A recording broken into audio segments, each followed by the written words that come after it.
It must have been absolutely mystifying to those who knew me at this and earlier stages of my development. Trust me, no one ever would have voted Tamara Mellon most likely to succeed. Vogue House is in Hanover Square near Oxford Circus, which is just across Hyde Park from Chester Square, where, in 1995, I lived in the basement of my parents' house. London real estate, especially in Belgravia, is ridiculously expensive, and the large houses usually have staff apartments that the older generation makes available to their less affluent adult children. My rather dodgy quarters had a separate entrance with a door that connected to the main house, which I always tried to keep locked.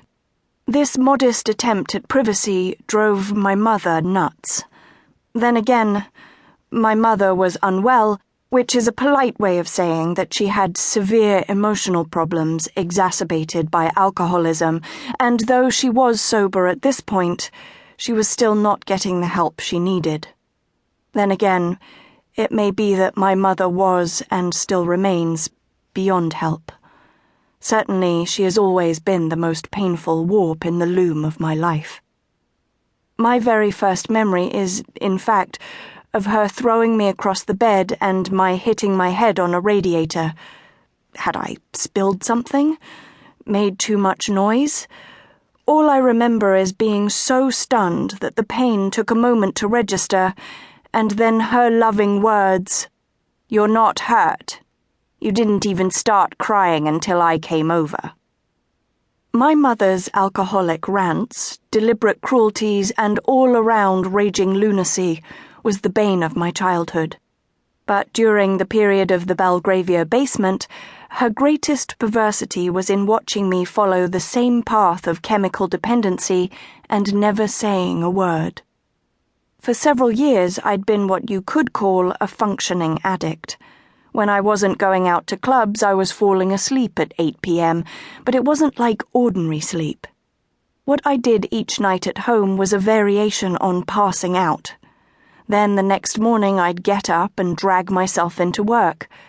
If my child were living like that, I think I might have had something to say. And it wasn't as if my mother was completely indifferent to my existence.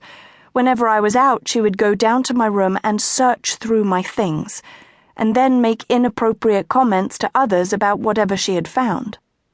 I was with my boyfriend's family once at their house in France, and his father said to me, "Is it true that your mother has to go down and tidy up your underwear drawer?" Cedric Middleton, the boyfriend, worked in finance, but that aside, he wasn't the typically pale and priggish English public school boy.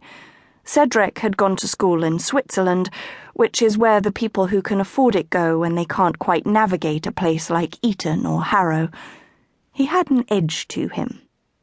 Cedric came from a lower aristocratic family and lived just around the corner, also in the basement of his parents' home. It really was quite the fashion.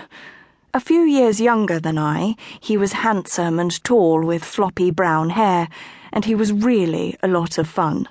We hung around with a crowd that was similarly favoured by genealogy: Lucas White, Lord White's son, Emily Oppenheimer, whose family once owned most of the diamonds in South Africa, Tara Palmer-Tompkinson, goddaughter to Prince Charles, and all-purpose it-girl Tamara Beckwith, now a fixture in the British tabloids.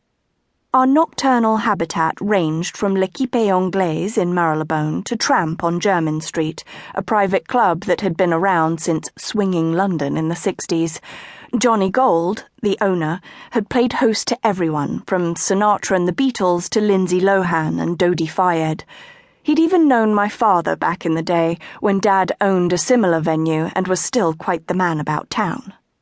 By the time I'd reached the end of my career as a fashion editor, being fabulous on the dance floor but never quite sure of my exact whereabouts had become more trouble than it was worth. I had given my all to dissipation, and now, in a predictable twist to the unsavory plot, I was unemployed. The only reason I'd been living unhappily under my parents' roof was because, on a Vogue salary, I couldn't afford to move out. Now I had no salary at all. Lounging in my subterranean lair in the days just